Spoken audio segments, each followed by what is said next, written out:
गोटे सुंदर गांव जोठी मनीष नुहे मनीष परी देखाउथिबा जिम जाइथिबा बिलेई माने रहुथिले। सेई गांव रे थिले जणे परिश्रमी बिलेई बापा तांकर तीनोटी शक्तिशाली पू बिलेई।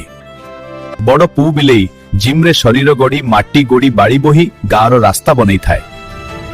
मझिया पू बिलेई जिम सहित सहित मन को मध्य शक्तिशाली करिछि। से पिला बिलेई माननकु पाठ पढ़ाए। सान पू बिलेई शक्तिशाली हातरे काठ बोवकार।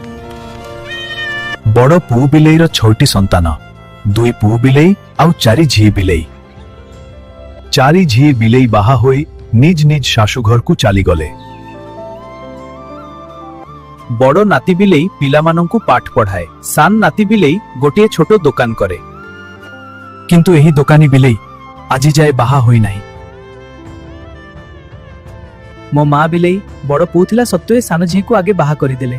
सेई दिन मो मन भितरे गोटे घाव होई गला। सेइथि पई मु बाहा करिबि नाही। किंतु ए निष्पत्ति ठीक की? एहार उत्तर आगामी वीडियो रे। वीडियोटी केमिति लागिला कमेंट रे निश्चय लिखंतु। नमस्कार।